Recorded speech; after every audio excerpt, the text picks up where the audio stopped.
السلام علیکم ورحمۃ اللہ وبرکاتہ۔ میرے عزیز دوستوں اور ساتھیوں، امید ہے آپ تمام لوگ بخیر ہوں گے۔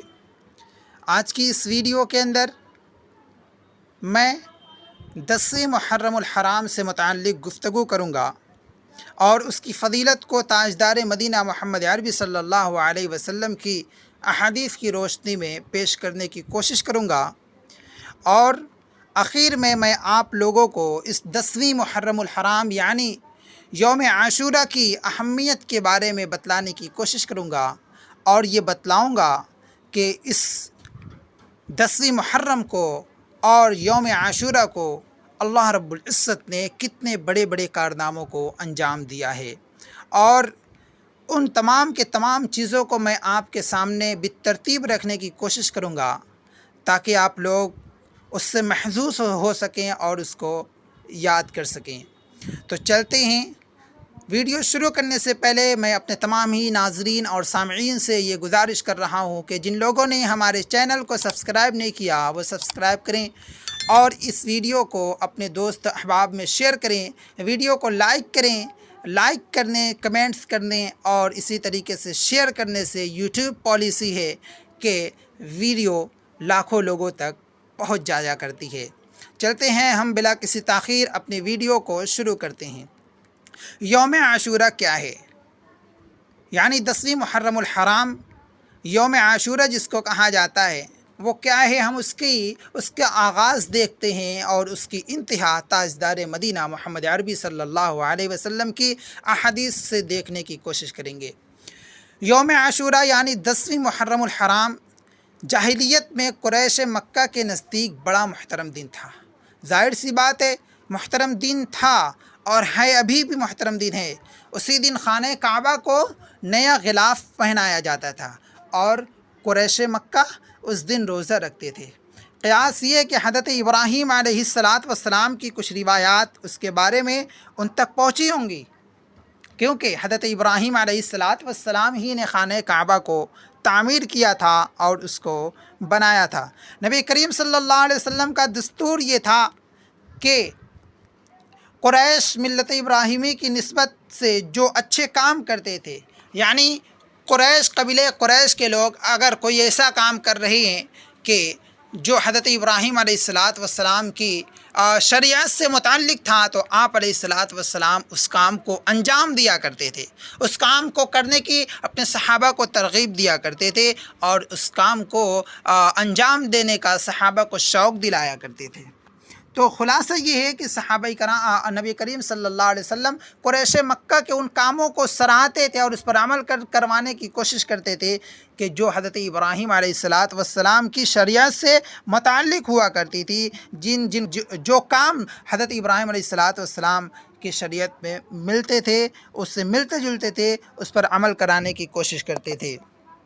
پھر جب آپ صلی اللہ علیہ وسلم مدینہ طیبہ تشریف لائے اور وہاں آپ صلی اللہ علیہ وسلم نے دیکھا کہ یہودی بھی عاشورہ کا روزہ رکھ رہے ہیں، یعنی 10ویں محرم الحرام کا روزہ رکھ رہے ہیں، اور ان کی یہ روایت پہنچی کہ یہ مبارک تاریخی دن ہے جس میں حضرت موسیٰ علیہ السلام اور ان کی قوم کو اللہ تبارک و تعالیٰ نے نجات فرمائی تھی اور فرعون اس کے لشکر کو غرقاب کیا تھا۔ تو آپ صلی اللہ علیہ وسلم نے اس دن کے روزے کا زیادہ اہتمام فرمایا۔ جب آپ علیہ السلام کو یہ تمام کی تمام باتیں معلوم ہوئیں تو آپ علیہ السلام نے اس دن کے روزے کا اہتمام فرمایا، اور مسلمانوں کو بھی عام یہ حکم دے دیا کہ وہ بھی اس دن روزہ رکھا کریں۔ بخاری شریف میں یہ پورا واقعہ مذکور ہے۔ بعض حدیثوں میں یہ بھی آتا ہے کہ آپ صلی اللہ علیہ وسلم نے اس کا ایسا تاکیدی حکم دیا تھا جیسا حکم فرائض اور واجبات کے لیے آپ علیہ السلام دیا کرتے تھے۔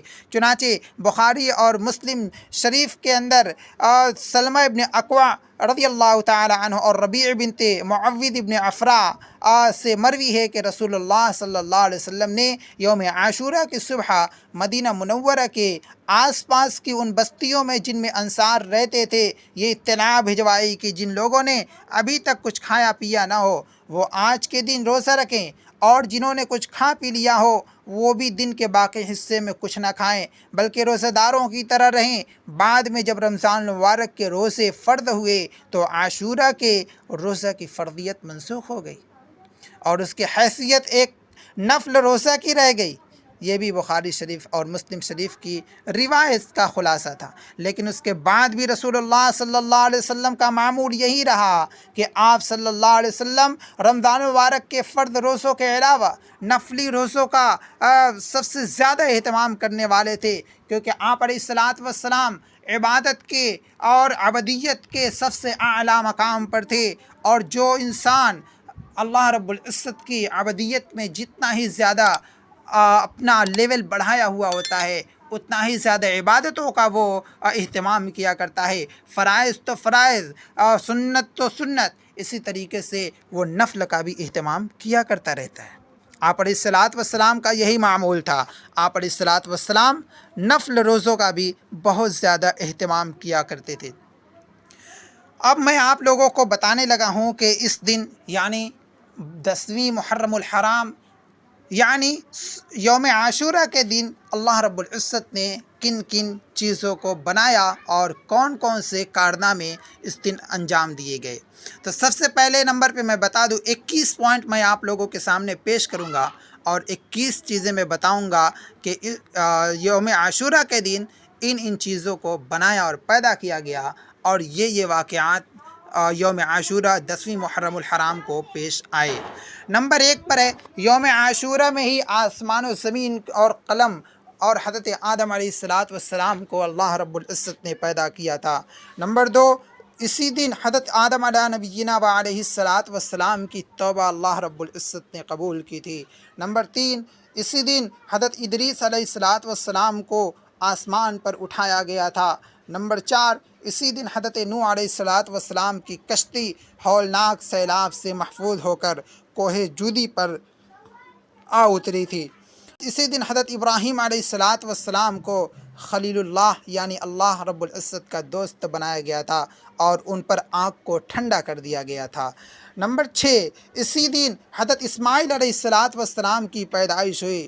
نمبر 7، اسی دن حضرت یوسف علیہ الصلاۃ والسلام کو قید خانے سے رہائی نصیب ہوئی اور مصر کی حکومت ملی۔ نمبر 8، اسی دن حضرت یوسف علیہ الصلاۃ والسلام کی حضرت یعقوب علیہ الصلاۃ والسلام جو ان کے والد محترم ہیں ایک لمبی مدت کے بعد ان سے ملاقات ہوئی تھی۔ اور نمبر 9 پہ اسی دن حضرت موسیٰ علیہ الصلاۃ والسلام اور ان کی قوم بنی اسرائیل کو فرعون کے ظلم سے نجات حاصل ہوئی تھی۔ نمبر 10 پہ آتا ہے اسی دن حضرت موسیٰ علیہ الصلاۃ والسلام پر توریت کو نازل کیا گیا تھا۔ نمبر 11 پہ اسی دن حضرت سلیمان علیہ الصلاۃ والسلام کو بادشاہت واپس ملی تھی۔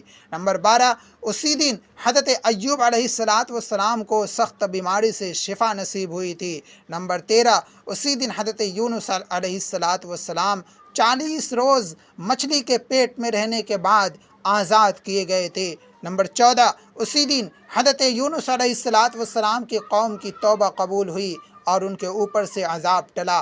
نمبر 15، اسی دن حضرت عیسیٰ علیہ الصلاۃ والسلام کی پیدائش بھی ہوئی تھی۔